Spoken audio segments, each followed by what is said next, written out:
On the night of February 9th, 2025, 18-year-old Megan Trussell was last seen leaving her dorm at the University of Colorado Boulder. 6 days later, her body was found miles away down a steep embankment in Boulder Canyon. She had scrapes, bruises, and contusions across her body and head. Her teeth were broken, and her phone, purse, and one of her shoes were missing. Weeks later, her phone turned up at an ecoATM. It had been sold by a stranger.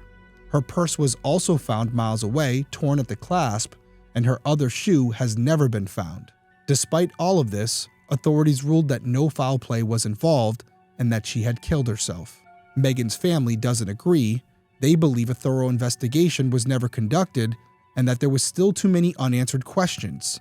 Their fight continues to find out what really happened to Megan Trussell.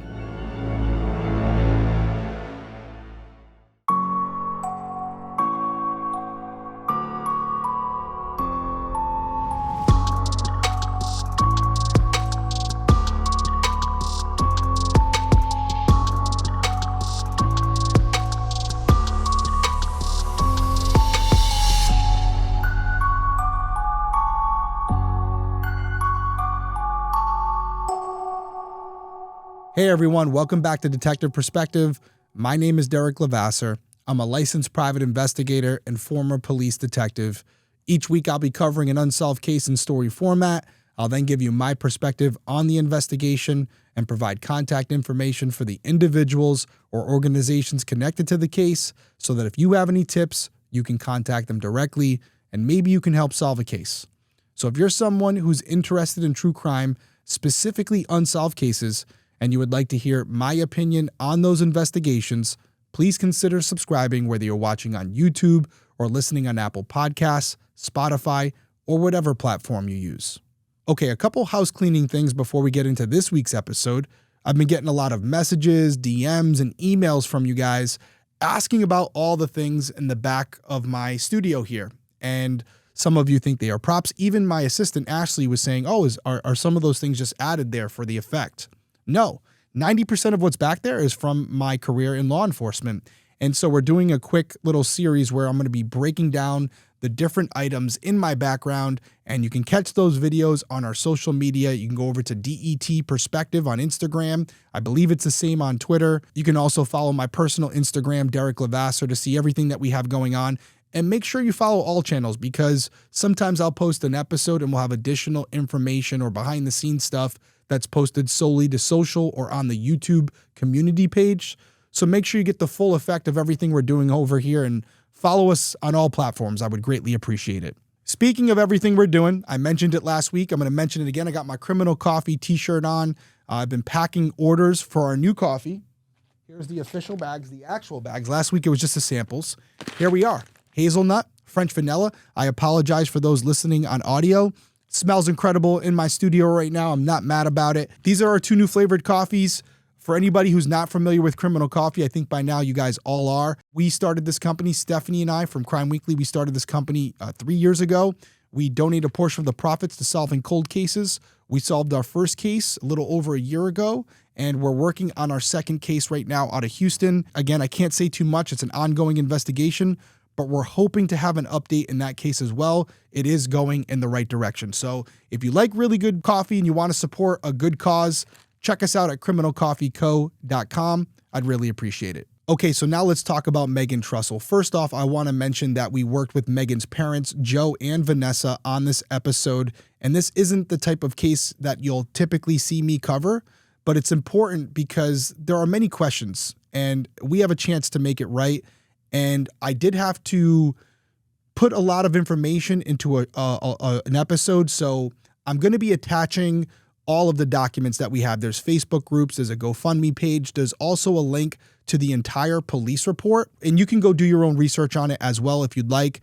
I really wanted to cover this case because, for one, nobody else is really giving it the time of day because it's already been closed. It's been ruled a suicide. And so other podcasters, YouTubers don't necessarily want to cover it. I think there are some questions here, and I think the number one goal should be to get it right, no matter how long it takes. So being in this position that I'm in, although it's not the case I would usually cover, after reading everything that I could and kind of developing my own opinions on it, I feel like they got it wrong. I do. I feel like they got it wrong. I do not believe this was a suicide. Now, whether it was a murder or an accident, that's a different question. Regardless, there needs to be more done, and I want to give you all the facts of the case so that you can develop your own opinions, and I can tell you where you can go to donate to the cause or also support Vanessa and Joe on their journey to finding out what happened to their daughter. We have a lot to cover, a lot of information to go over. I don't want to waste any more time. Let's dive into this week's case.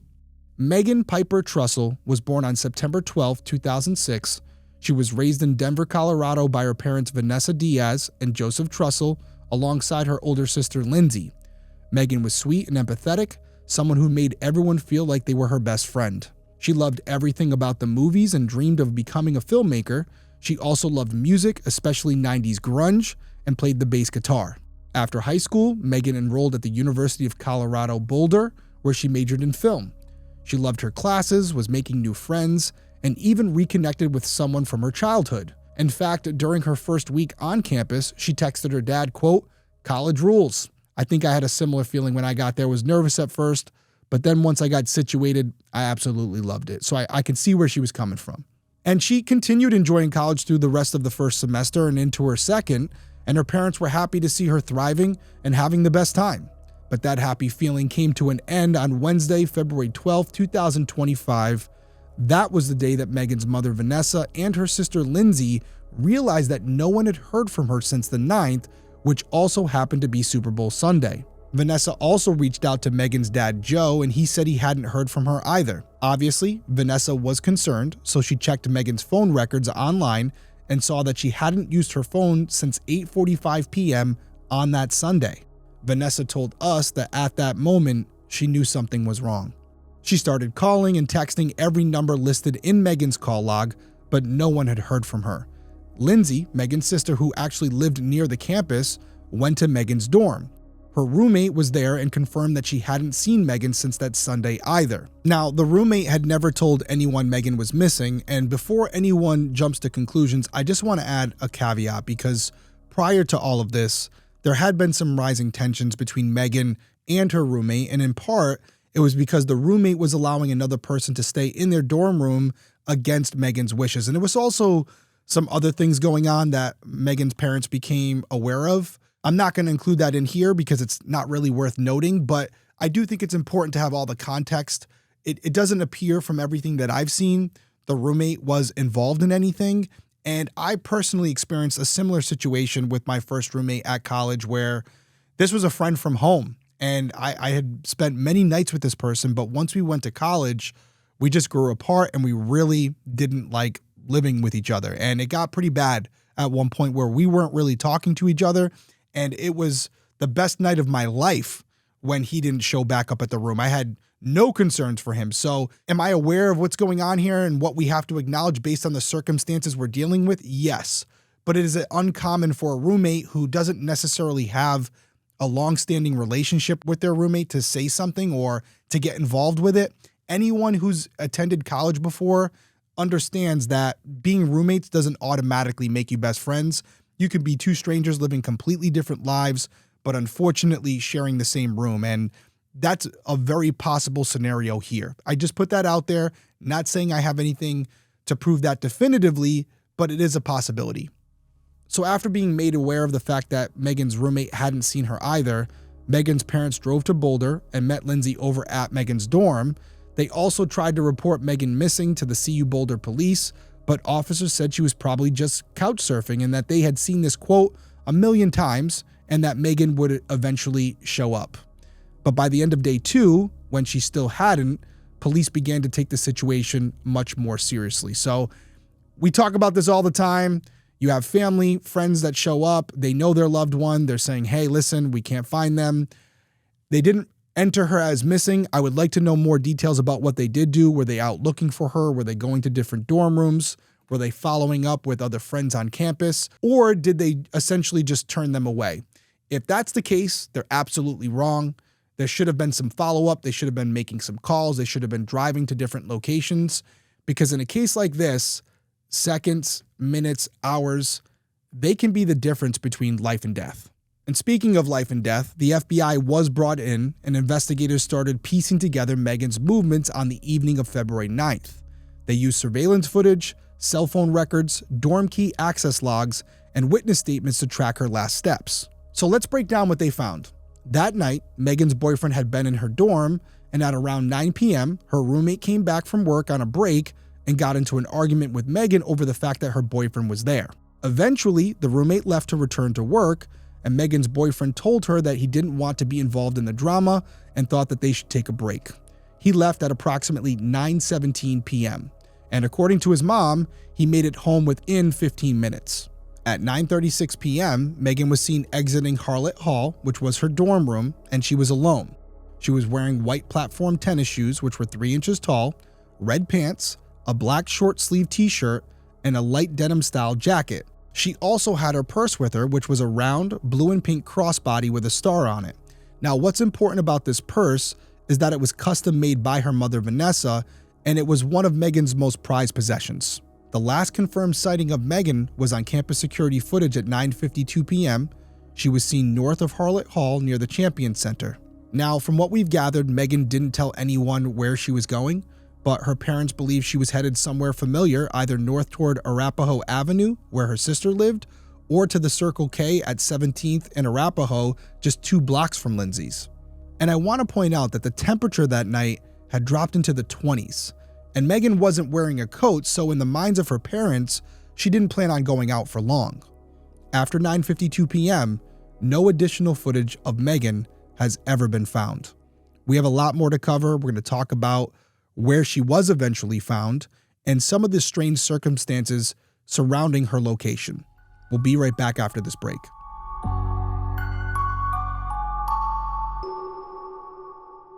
You ever have one of those weeks where your to-do list just doesn't quit? It feels like me every week. Between work, family, and in my case, diving into some pretty heavy true crime cases, I barely have time to think, let alone do a deep clean of my house, and that's where HomeAglow came in clutch. HomeAglow is a top-rated home service platform that helps you find trusted background-checked cleaners in your area. I recently used the service before having some friends and family over, and it was super easy to do. You just go online, pick a day and time that works for you, and you're matched with a cleaner who's been reviewed and rated by other users. Mine had great reviews, and they delivered in my house as well.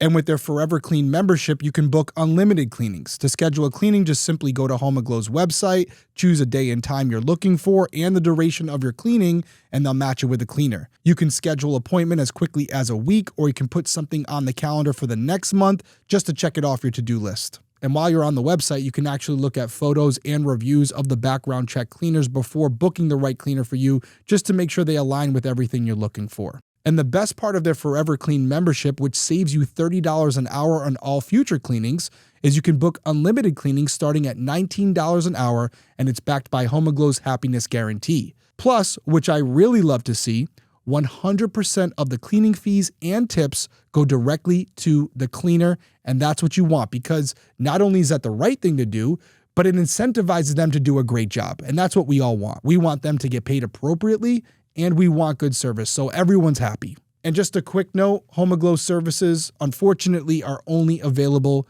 in the US, so sorry for everybody outside the country. You're not going to be able to take advantage of this one. I want to thank HomeAglow for sponsoring this week's episode, and they have a great deal for you guys. Head over to homeaglow.com/detective to get your first 3 hours of cleaning for only $19. That's HomeAglow.com/detective.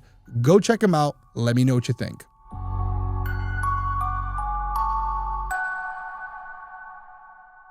All right, let's get right back into it. So to try and help find Megan, the FBI used Stingray technology to analyze her phone data. They discovered that at around 10:45 p.m., Megan's phone pinged near Eben G. Fine Park, located off Boulder Canyon Drive. This area is located at the start of the canyon, and it would have been approximately a 52-minute walk from her dorm. So keep in mind, she's not wearing warm clothing, she's by herself, and yet she would have had to make this walk. Now, I will say this, it is still possible because she was last seen on camera at 9:52 and her phone was pinged at 10:45. So if she were to make that walk, it would be around 50 minutes. So I just want to acknowledge what the facts are.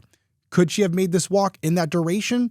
Absolutely. Now, if you had told me her phone pinged at this location 15 minutes after being seen on camera, that would be a problem because obviously that would mean that she had some form of transportation. And that's still possible. She could have been driven out to this location and had been there for a decent period of time.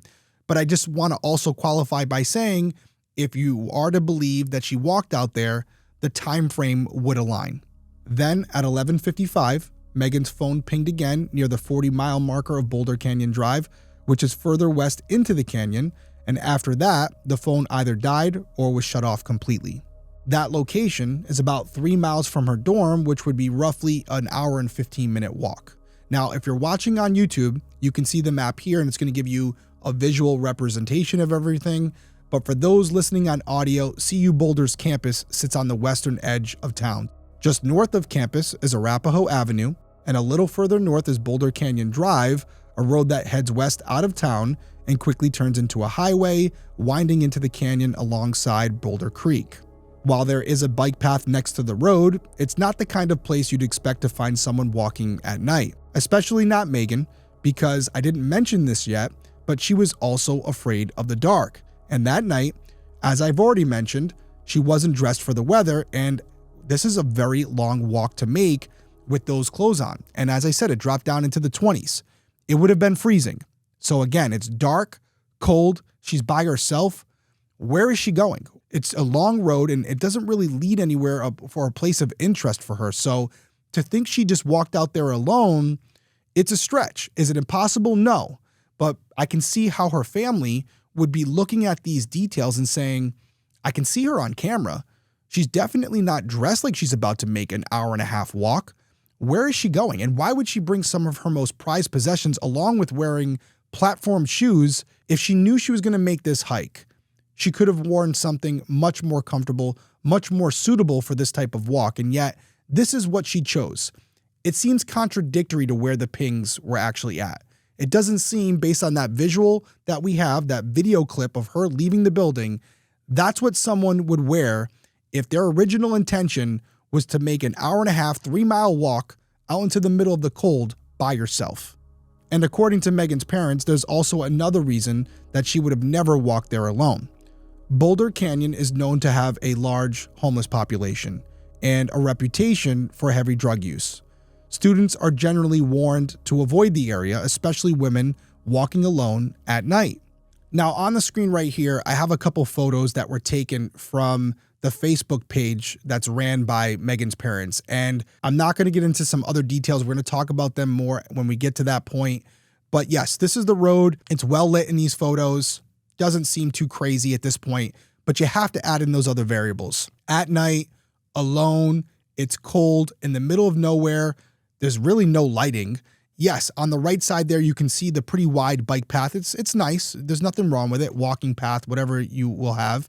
Not crazy to think that someone would be walking in this area. Clearly, people do it all the time, hence the reason for the bike path. But when you consider that this is a young woman alone at night, it wouldn't be the best decision.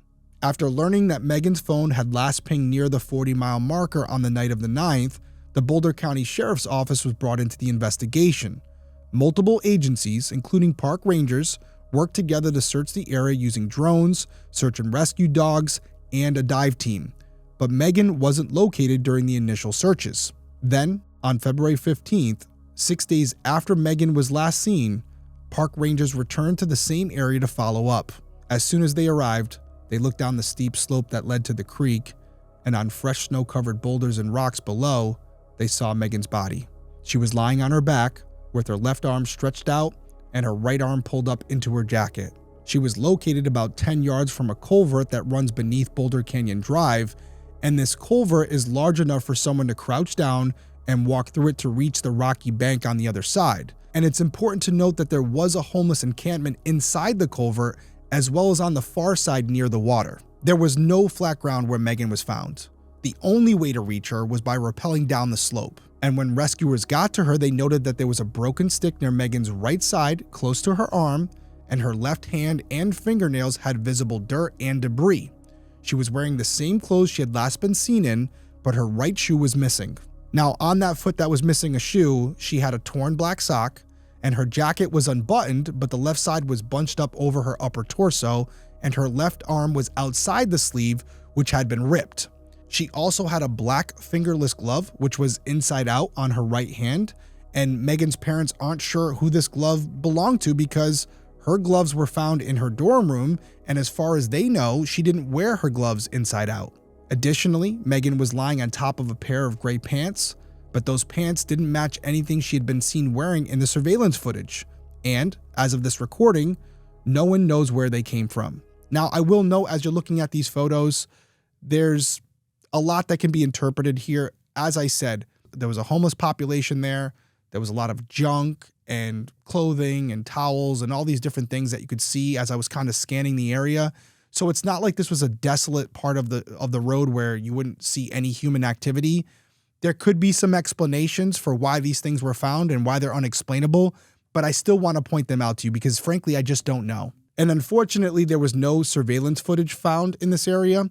Police did speak to a few neighbors, but apparently the neighbor that they did speak with, she said her cameras had died. It's so unfortunate, but you wouldn't believe how often this happens to me. Either the DVR wasn't hooked up or the batteries are dead because these people think, hey, what do I care? I don't need to see this footage. They never think how critical that camera footage could be in something that doesn't even involve them. But man, if I had $1 for every time I showed up at a house and I got excited to see the perfect camera facing right where I needed to see, and I go inside and the person's like, oh, yeah, that camera hasn't worked in 6 months. It's devastating. It's absolutely devastating.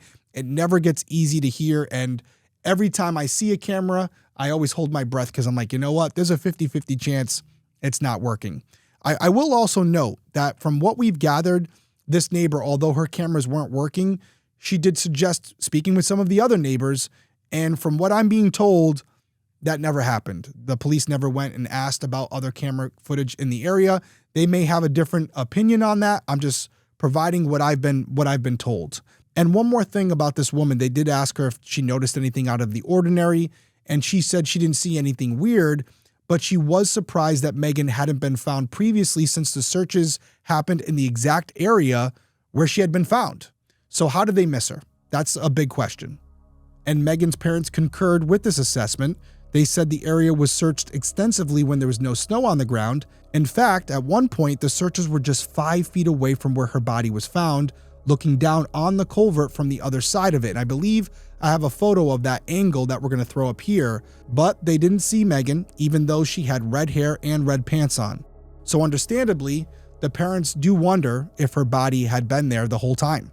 There's also still uncertainty about whether or not Megan was wrapped in something when she was found. You see, one of the first responding deputies wrote in his report that he had saw what looked like a tarp or blanket covering her body. But the sheriff's office later denied this, saying that while one deputy may have believed he saw something, detectives and the coroner's staff did not recover any material wrapped around her. And listen, this does happen from time to time. A patrolman or a sheriff or a deputy who responded may have seen something or from their perspective looked like she was wrapped in something, and yet she wasn't. It's an honest mistake. They're not doing it intentionally. I don't think there's a cover-up going on here, at least as far as what's initially transpiring. So to have multiple individuals from different agencies all say the same thing, to me, it does give some credibility. So to have the coroner's office on top of the investigators, it's very likely that there wasn't something wrapped around her, but there may have been something near her. Again, if we want to throw the photo up here, the location where she was found, there's still like a blue tarp between the rocks there. You can kind of see it in the corner right to the left of the culvert. So could it have been that? May it have been blowing in the wind and it may have kind of looked like it was covering her, but it wasn't. God only knows at this point, but you can choose what you want to believe. I know as far as Megan's parents are concerned, they're still trying to understand what really happened with the tarp and the blanket, and if it was in fact covering her. And if it was, why are people lying about it? So after discovering Megan's body, she was transported for an autopsy, and the coroner's office later contacted Joe and Vanessa to share their preliminary findings. They were told that there was no signs of physical trauma, only a single scratch on Megan's leg that appeared to be consistent with a branch. But when Megan's parents received the final autopsy report, they learned that she hadn't suffered just one scratch. Megan had extensive injuries, bruises and abrasions on her hands, arms, legs, back, chest, and face, and we won't go over every detail here, but there are several injuries worth highlighting, and if you're interested in hearing about all of them, as I said, I've attached the entire investigative report. You're more than welcome to go review it all. I recommend that you do. So on her arms, there were large contusions in a 7.5 by 3 inch area. Her left hip had a dark bruise, and her mid-lower back also had multiple 5-inch red abrasions. The report also documented 11-inch linear abrasions on her lower extremities, though it didn't specify which side of her body. Her facial injuries included abrasions on her forehead and the bridge of her nose, a 3/4 inch laceration on her forehead, and a 2.5 by 2 inch contusion on her scalp. She also had broken teeth on the left side of her mouth. Despite the severity of these injuries, the coroner determined that none of them contributed to her death. There was one additional finding in Megan's autopsy that stood out. Quote, abundant pill capsule material filling had been found in her esophagus and stomach. Megan's parents had no idea what that could have come from. Further toxicology testing was ordered, but those results wouldn't be ready for several weeks. So, going over the injuries, going over the pill capsule material found in Megan's esophagus and stomach, this reminds me of another case that I worked, and I won't spend too much time on it because I could talk about it for 7 hours. Anybody who's a Breaking Homicide fan, Devin Schmidt out of Seattle. That was a case where, to this day, as I sit here right now, I believe she was murdered. She had multiple lacerations on her lip, bruises on her hips. She'd been beaten. There's no doubt about it. I think she'd also been suffocated. However, she had a large amount of cocaine in her esophagus, in her stomach. It hadn't absorbed into the bloodstream yet, but essentially the medical examiner concluded that she could have died from an overdose. So they ruled it undetermined. Long story short, I went out there, I built up a case against one particular person. It ended up going to trial, and he was found not guilty. So unfortunately, I have to live with that outcome, but as I sit here right now, I still believe that she was murdered. But when I was hearing the specifics of this case, I felt like there was a lot of similarities. Now, this case is obviously different because in that particular scenario, I could give you a justification as to how the cocaine got into her body. The person that I believe killed her was a drug dealer, allegedly, okay? And my theory is that she had stolen drugs from him. He left the house and then realized that she had stolen them, came back, was slamming on the door. She realized what he was there for, and she swallowed the drugs, which were still in a bag, but unfortunately that bag opened while it was in her body, probably during her being beaten. Again, allegedly. I will say, I keep saying allegedly, but this individual has already confirmed that there was some type of struggle, although he said it was due to rough sex. However, this is the same guy who originally said they didn't have sex at all. So again, he's all over the place, and that's a different story for a different day. But if you're interested in that case, it's probably available online somewhere or on Discovery Channel. But that case still pisses me off, and I've lost a lot of sleep over it. But back to Megan's case, I don't know how this pill capsule material would get into her esophagus and stomach if she committed suicide. Because here's my thing. If she killed herself, she would have taken the pills, sat there for a while, let them take effect, and then she would have expired wherever she was. How did she get down this slope? How did she get into this area where this culvert was located nearby? Did she take the pills, and before even letting that kind of go through her system and take effect, she threw herself off this slope and instead? It doesn't make a lot of sense. Not because I know Megan personally, but think about all the cases that you've heard about involving suicide. We've had people kill themselves using pills, overdosing. We've had people jump off bridges and cliffs and other things. But when have we had people take the pills, sit there for a couple seconds and say, you know what? That's not going to be fast enough. Let me try another way. And without being disrespectful or crass, because I know that Megan's family is going to be watching this, I wasn't out at the scene, but I've done a lot of research on that area. I'm going to show you a video in a little bit where I was using Street View to kind of analyze the area as much as I could. And this slope, yes, it's steep, but if I was trying to kill myself, I would pick a better place because there's no guarantees that you're going to die from the fall. In fact, looking at it, I would just think it's going to hurt a lot. And that does kind of align with some of the injuries she has. And it's very possible that her falling down this slope wasn't the thing that actually killed her. It could have been a combination of things. Her falling, injuring herself, and then the elements, wearing the clothes that she was wearing, all could have contributed to her death. So yes, if you believe in the suicide theory, then you're essentially saying she took the pills, had a change of heart, and then decided to throw herself off a slope that wasn't even guaranteed to kill her. Okay, if that's what you want to go with, I don't buy it, which is why I said at the top of the show, this isn't a murder or suicide scenario. If anything, it's an accident or suicide scenario.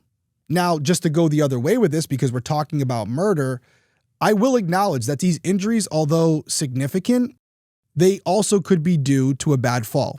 There's no gunshot wounds, there's no stab wounds, there's no strangulation marks. So I don't know if these injuries would have by themselves resulted in death. Yes, there's a lot of them, but if you had thrown yourself off this edge or you had accidentally fallen off, I could see someone sustaining all of these injuries, especially if they tumbled.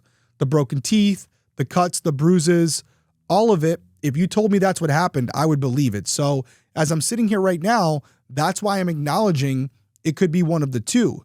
And we're going to talk about how this would all play out depending on what you want to believe as we get to the perspective. All right, so back to the timeline that we're dealing with here.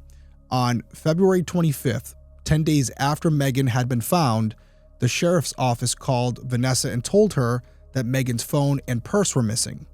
No one had told the family about this previously, and so they asked for permission to share photos of the missing items, and Vanessa obviously said yes.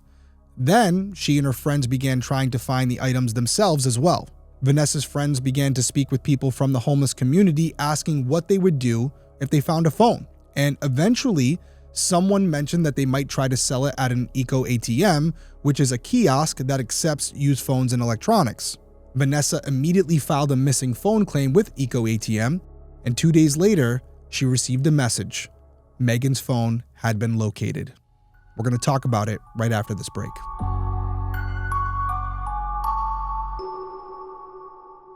Shopping, planning, and cooking food really can be simple and stress-free. Imagine having your weekly shopping cart filled for you and all your meals planned for the week.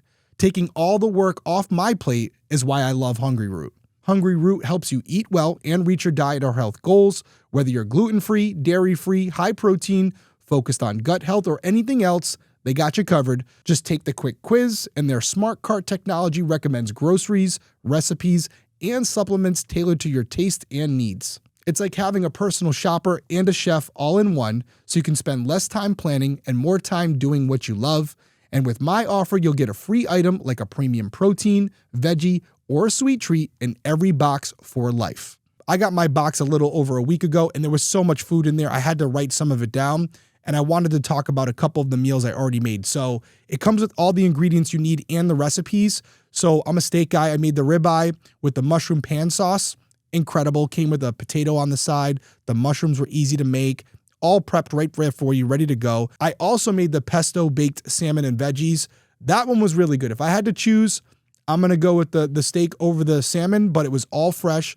It was all right there. Came right out of the box. Still cold. Put it in my fridge.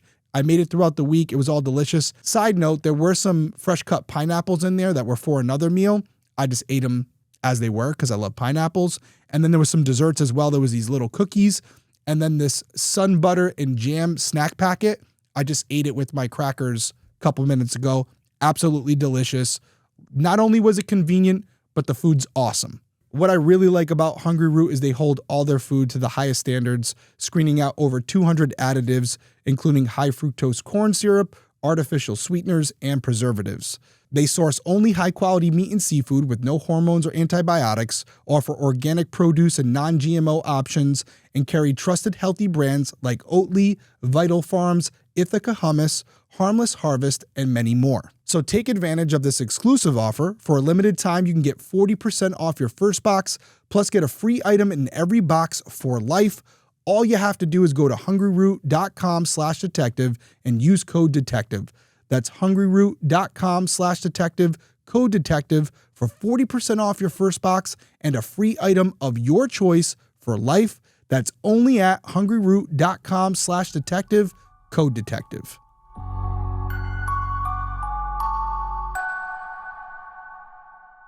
All right, before the break, I mentioned that Megan's phone had been found, and it wasn't through law enforcement efforts. It was by Megan's mother. She did the work. And yes, this phone had been sold to a Boulder area ecoATM on March 2nd, so Vanessa contacted detectives who retrieved the phone. Unfortunately, the phone had been wiped before it was sold.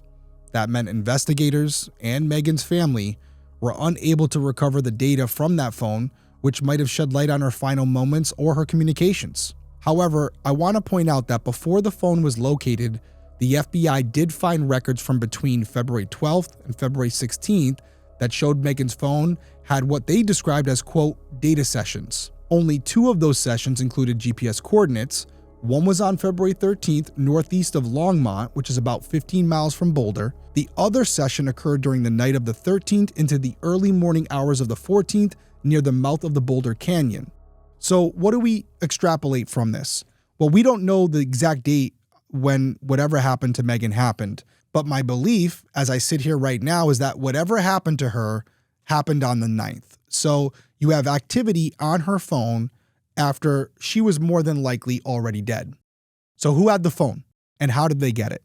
As I sit here right now, that's the questions I have, and we do have some potential answers. You see, police had determined that the phone had been sold by an Elliot Boulder, who was a homeless man with known ties to the Culver encampment where Megan's body was found.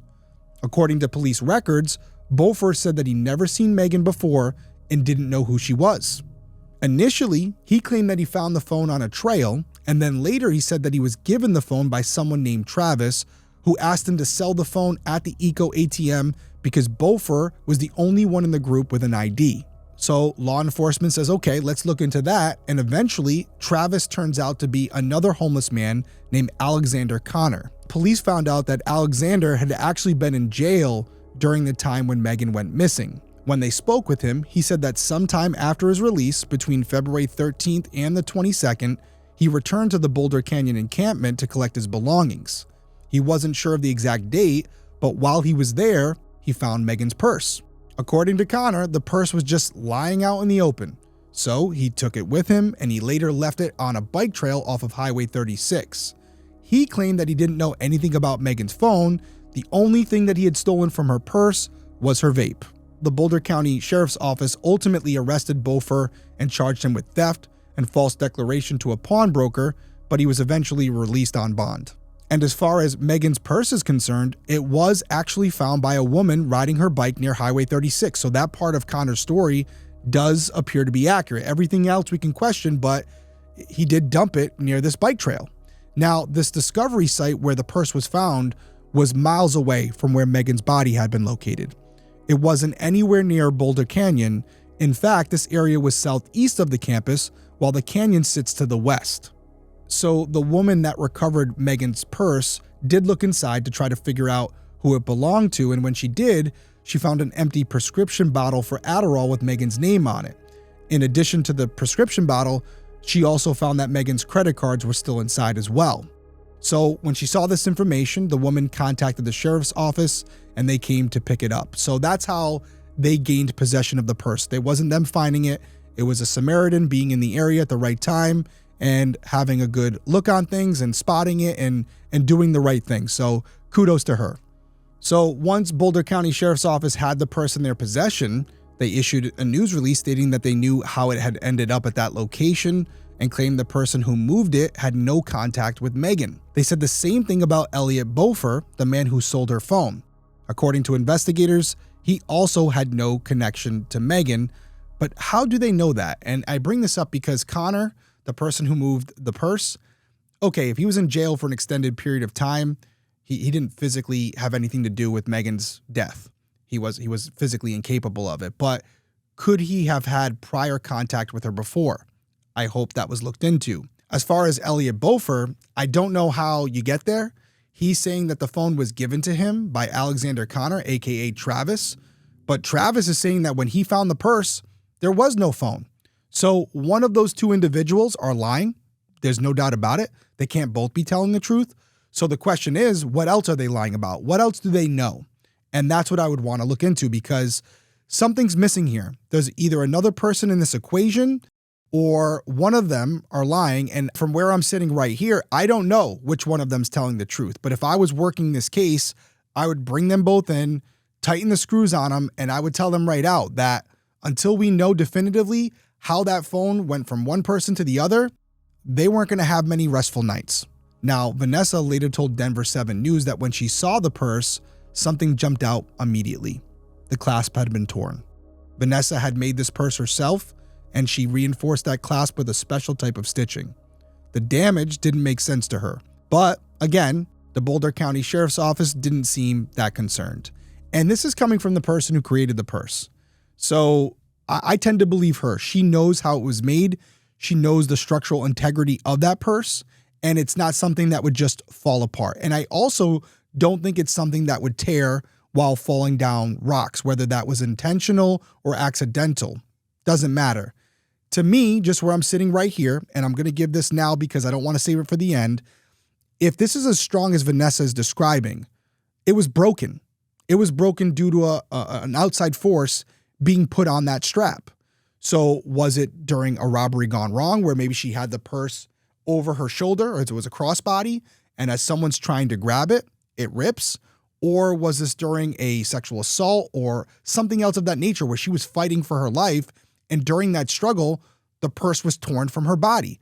That seems much more likely than her committing suicide by taking some pills and then throwing herself down the cliff and the purse ripping along the way. It doesn't make sense to me. And I think for most of you listening, it wouldn't make sense to you either, which is the exact reason that I've decided to cover this case. So at this point, the only thing that was still missing was Megan's right shoe. And as of this recording, it has never been found. But I think with the evidence that we have found, we have more than enough. I don't know what else could be extrapolated from finding the shoe. Obviously, I would like to have it, but having the purse and the phone and the conditions they were in and being able to track down the people connected to it, that's a really good start, more than we have in other cases. So fast forward to March 10th, Vanessa and Joe sat down with Boulder County Sheriff Curtis Johnson to discuss the investigation. And during that meeting, he told them, quote, "Based on the evidence I've seen, I don't believe a crime was committed." When they asked about the missing items that had been located, the phone, the purse, the shoe, he said, quote, "Sometimes weird things happen in an investigation and we never find out why." Now, I'm going to defend Sheriff Johnson a little bit here because he's not wrong. There are things that happen in an investigation that, because we're missing pieces of the puzzle, we just can't explain. We try to recreate the scene as much as we can, but no matter what we do, we can't find the exact variables or elements to recreate exactly what happened. It's an unfortunate reality, but it is a world we live in. He probably could have chosen his words a little bit better. People don't want to hear. We just don't know. But I think from his perspective, he was just trying to be honest, even though it's not what they wanted to hear. So I'm going to give him a little bit of leeway here. I don't have a problem with what he's saying because in reality, it is true sometimes. As the weeks passed, Megan's toxicology results came back, and the report showed the presence of amphetamine in her system, which made sense. She had a prescription for Adderall. However, the concentration was unusually high. It did reach a toxic level, but it wasn't considered fatal for the average person. Despite this, the coroner's office ruled Megan's death a suicide. According to their report, she died from the toxic effects of amphetamine with exposure to a cold environment listed as a contributing factor. And Megan's parents were shocked. They couldn't understand how investigators had come to that conclusion. Aside from all the evidence pointing to a struggle, Megan had no history of being suicidal. She loved college and seemed genuinely happy. The autopsy report itself even stated, quote, "No previous suicidal ideations or attempts were known." And as we all know, as we're looking at the evidence, there was no note ever found. So there's not a lot here suggesting that Megan was in a place where she would want to take her own life. And yet they're coming to this conclusion solely based on the fact that a large amount of amphetamine was found in her system. And yet everything else just seems completely out of whack. So as far as this is concerned, I completely agree with Megan's family. from everything that I've seen, from everything that I've looked at, I don't know with 100% certainty if she was killed, but I definitely don't think she killed herself. All right, so let's fast forward to May 27th, more than 3 months after Megan's body was discovered. Her parents sat down with investigators to discuss their findings. It was during that meeting that they were told for the first time about the softball-sized mass of undigested, quote, pill material in Megan's stomach. This is what led them to conclude that Megan had taken her own life. Never mind everything else we have.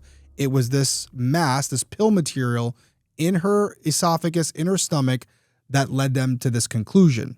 I'm not saying they're wrong if they had other things to align with it, but just this alone, with everything else you have, I just don't know how you get there. And I'm going to say this because as a detective, yes, we have to be logical, we have to be pragmatic, we have to be unbiased, we have to be objective. But as a parent, and most of these investigators are parents, if you're going to sit across the table from another parent and tell them that their child killed themselves, you better be 100% sure. And I don't know how, with just this piece of evidence, you can be there. I don't care how certain you may think you are, unless you know definitively, you don't make a statement like that unless there's no doubt. And if you don't have any doubt about it based on what we have seen, then that's a problem. However, Megan's parents were open to the scenario and they wanted to hear all of the investigators' thoughts. So they said what kind of pills were found in this mass, and they were told that the contents had never been tested. That answer left them stunned. How could investigators determine that Megan had taken her own life if they didn't even know what pills she had supposedly ingested? Also, how could Megan die from an overdose of medication that had not even been digested yet or not even been absorbed? This is the same argument that I made for Devin Schmidt, and frankly, I haven't never gotten a straight answer. To Megan's family, the circumstances did not support a suicide. Instead, they feared that she had been attacked by someone and then forced the pills down her throat. Megan's parents demanded that the pill material be tested, and the coroner assured them it would be. But as of this recording, the results have not come back yet, and Megan's death is still being ruled a suicide. In the past few weeks, Megan's family gained access to the investigative files because the case was closed, and learned that other key pieces of evidence hadn't been tested. There was blood found in the culvert near where Megan was found, and that hasn't been analyzed.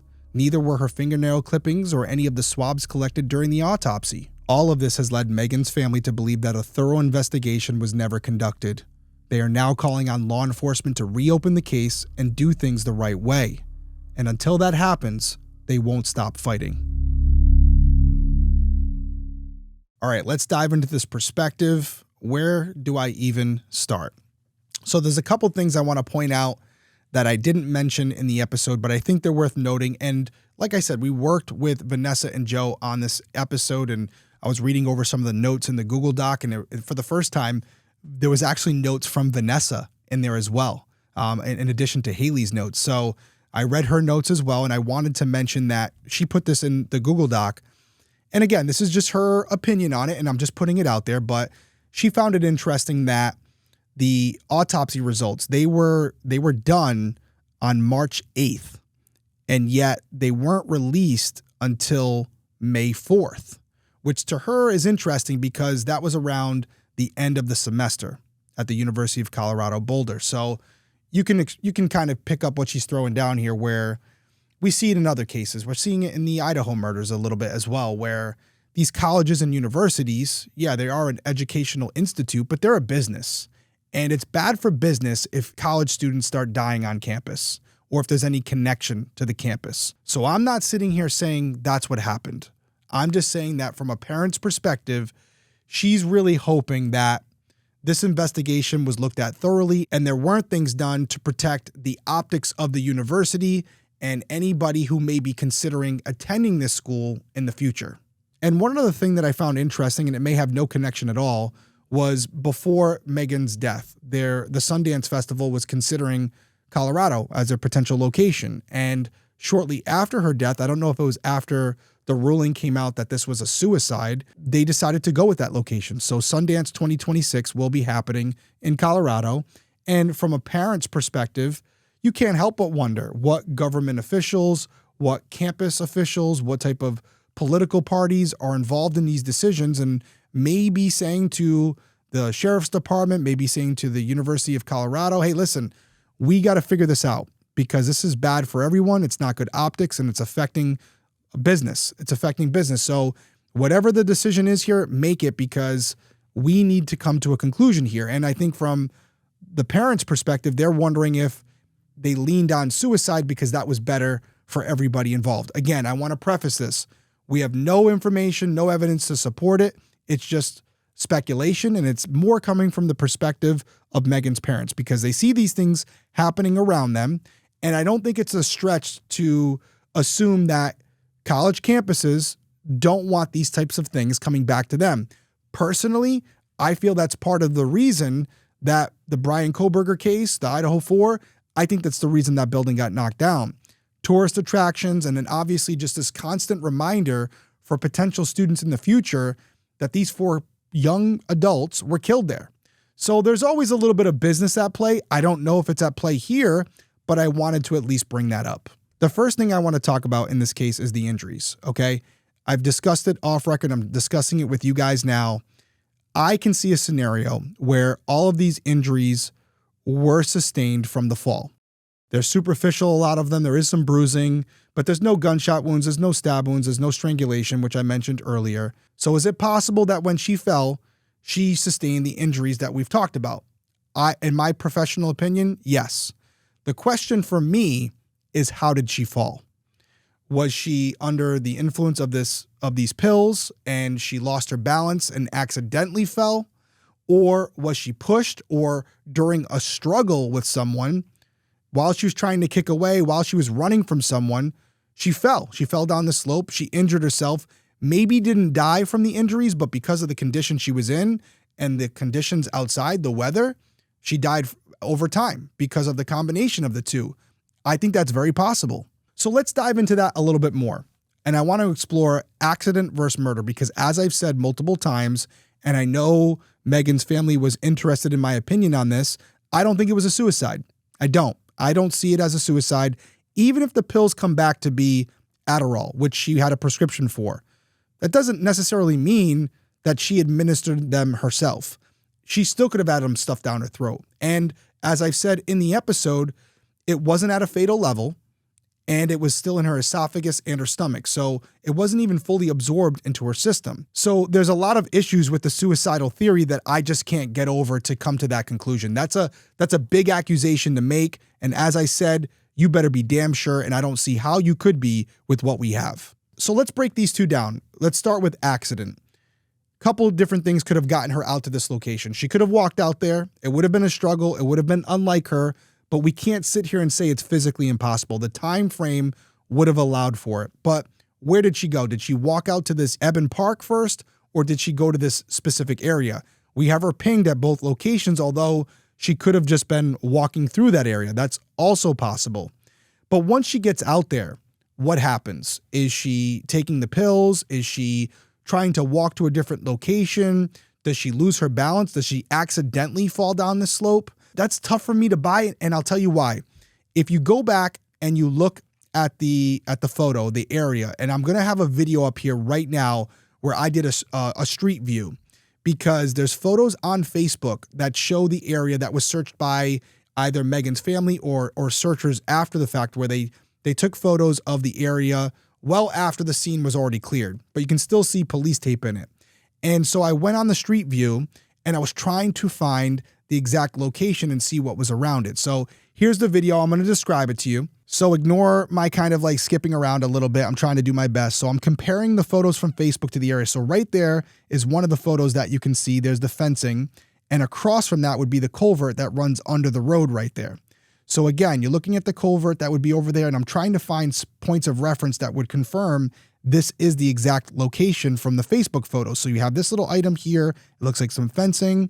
You go over to the Facebook photos. Here's the bike path on the opposite side. And then you have, there it is, the fencing. And then also that other object as well. So that's our spot, right? That's definitely the location that we're looking for. And you can see kind of the setup there. And that slope, as you can see in this photo, Not that extreme. Could definitely severely injure you, but not terrible. So I bring all that up because if you go back into that video, the bike path is on the opposite side. So if she was by herself and she was just walking, why would she choose the side that has maybe a foot of room with this really steep slope off of it and not just walk on the bike path side?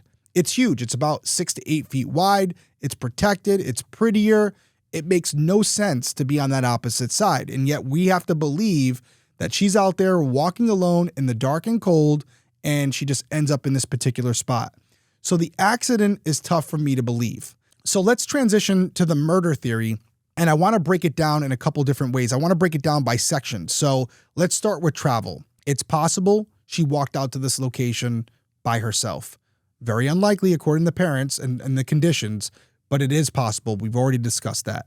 It's also possible that she was driven out there. It could have been by someone who was on campus and saw her and decided to give her a ride. It could have been by someone who was driving along that road and saw a young girl walking outside in the cold at night and said, "Hey, you want a ride?" And maybe Megan, who was cold and afraid of the dark, reluctantly said yes, not knowing that this person had other intentions. Maybe it wasn't to kill her, but it could have been sexual in nature, which may have resulted in her death. But let's go with the first scenario. She walks out to this park. Maybe she meets someone there, or maybe she meets someone near the culvert. But during that time, she's dressed nicely. She has this crossbody purse on, and someone from that homeless community who's out there wants what she has in her bag. So there's a fight, there's a struggle, and during that struggle, the strap breaks. Maybe she falls backward and falls down this slope. And when people realize how bad this is and what could happen to them, they leave the area and leave her behind, ultimately resulting in her death. So there's one scenario where her death is the result of a robbery gone wrong. So let's go back to the park now. Maybe she's walking over there and then she walks over to the culvert. Maybe she's with someone, maybe she isn't, but she encounters someone. But instead of it being about the purse, it's about her. She's alone. She's a young, attractive girl. Someone attempts to take advantage of her and she refuses to be a victim. That's where you see these signs of struggle. That's where you see some of these abrasions and injuries. And during that struggle, she either is pushed or again, she falls back down this slope and she's severely injured. They leave her behind. And again, she dies as a result of not only the conditions outside, but the injuries she sustained. So those two scenarios are her walking out to this location and encountering someone at or near the culvert. Another scenario could be that she meets someone at the park or even before the park. She gets in their car and then they get out to this location or slightly before it. Maybe there's an attempted sexual assault or an attempted robbery. Again, Megan fights back. She sustains some injuries and then the offender pushes her over the ledge down that slope. She's severely injured. They pull off. They continue down that road, hoping that she'll never be found. Because when you look at this area, yes, there are neighbors nearby. There are people who frequent that area. It wouldn't be a prime location to hide someone if you didn't want them to be found.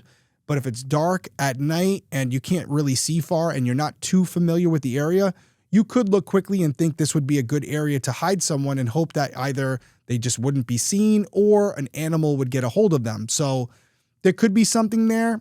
I don't know if I believe that. I'm just pointing it out to you and presenting it, and so that you can digest it and decide whether or not you think it's plausible.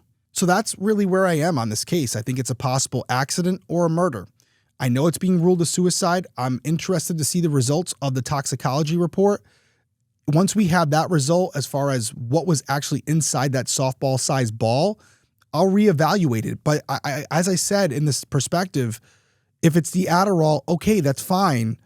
But why not let it completely absorb into your system and just hope that you die from that if that's why you took that much? Why would you then throw yourself off the side of a road? It just doesn't make sense to me. I think it's much more likely that she encountered someone who had nefarious intentions. Maybe it was to kill her. Maybe it was just to take her belongings. But either way, she wasn't going to be a victim. She wasn't going to let that happen. And maybe during that struggle, during that fight, she fell. And this is where we are left. Or, as I've said, she was intentionally pushed. Either way, I personally believe that there's at least one other person involved here, and they know exactly what happened, which brings me to where we go from here. Megan's family is already raising funds to continue this investigation, to hire legal help, whatever it might be. The GoFundMe account will be listed in the description box. The last time I checked, their goal is $80,000. It's currently at like $75,000. And I think we need to have a PI firm come in here and start this case from square one.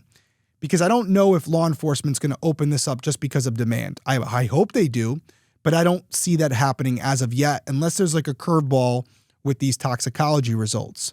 So you have to build your case privately first and then present it to them. Something that they can really sink their teeth into, something that they can't deny, and they have no other choice but to reopen an investigation. So if I was working this case, I would first of all go back and talk to everyone who knew her, try to pinpoint the last person who spoke to her other than her family. You got to re-interview as many people as you can on campus, as many people that are willing to speak with you. And speaking of people to talk to, you got to go back and speak to Alexander Connor and Elliot Beaufort. They were in possession of her items after she was gone. How did they get them? As I said in the episode, one of them is lying, and they're resting too comfortably right now. I'm not suggesting anything violent happened to them. I'm talking about doing it the right way, but we need to go back and cross-reference their stories. We need to talk to people who know them. We have to figure out if they've ever attempted a sexual assault or robbery on anyone else in that community, because people talk. And maybe this isn't the first time they've been involved in something like this. It just didn't result in a death. And if they're not willing to speak or they're not cooperative, I would like to see extensive DNA testing done in this case. That would include Megan's fingernails. That would include her purse, her shoes, her clothes, anything she has. Do we have any unidentified DNA on there? And if we do, run it through a process, see if we can get a DNA sequence on it, upload it to a genealogical database, and see if there's any matches. I would even say take it a step further, and you want to specifically look at her clothing. Because if you find DNA from either Elliot or Alexander, they have a lot of explaining to do. They would be able to explain their DNA being found on her purse or her phone. What they wouldn't be able to justify would be their DNA on her clothing. Remember, they said they don't know her and they've never encountered her. If you find their DNA on one of her items of clothing that were still in her possession, that were still on her, you probably have your guy. So as I leave this episode, I'm not 100% sure of what happened to Megan. I don't think it was a suicide, but it could be an accident or it could be a murder. But I agree with Megan's family. This deserves a more thorough investigation, which is why I'm covering it. I want to get the word out there. I want more people to be aware of it, even if it's only to donate to the cause. But I do think that someone out there might know something. As I've mentioned, there are multiple members of the homeless community who are out there who are good people, who are down on their luck, and may know something. Maybe they witnessed something, or it could be from word of mouth. An interesting story that Haley was telling me before I started recording this episode is that they're working on some possible ways to reach the community, and one of those ideas was to provide essentials for members in that homeless community and also attach a card or a piece of paper explaining what happened, asking for information. I think that's brilliant. So I do think there are people out there who might have information that could help solve this case. So I just want to recap real quick. 18-year-old Megan Trussell was last seen leaving her dorm at the University of Colorado Boulder on the night of February 9th, 2025. 6 days later, her body was found on a steep embankment in Boulder Canyon. She had scrapes, bruises, and a mass of undigested pills in her stomach. Her phone was later sold at an ecoATM by a man with ties to the canyon encampment, and her purse was found 4 miles away, torn at the clasp. Her missing shoe has never been found. If you have any information in Megan's case, please text or call 678-636-9771 or email trusseltips@vigilante-pr.com. There is a $1,000 reward for any information. I'm going to match that. If there's an arrest and conviction in this case, I will also match that $1,000 reward offer, which would bring it to $2,000. There may be some other rewards as well. I don't have the numbers here, but yes, if you have the information and it's not enough just to do the right thing, if you're financially motivated, there is money available. As always, my final words go out to Megan's friends and family, specifically Vanessa, Joe, and Lindsay. Firstly, thank you for allowing me to cover Megan's story. I know this is something you care very deeply about, and to let someone else tell the story, that's a big responsibility that I don't take lightly. Secondly, as a parent, I say it all the time, I don't know how you do it. I think the only thing you can do in a situation like this is use it as motivation to continue fighting. And that's exactly what you're doing. And what I really respect about you guys is you're not trying to push some false narrative. All you're saying is, we want answers. We want a thorough and complete investigation. And every family member of a victim deserves at least that much. And as of right now, in my professional opinion, you have not gotten that. So I'm here with you. We are all here with you. And we're going to keep fighting until you get that. So until that day comes, I'll be right here rooting for you guys. And if you need anything, I'm just a call away. That's going to do it for me. Until next week, everyone stay safe out there. Have a good night.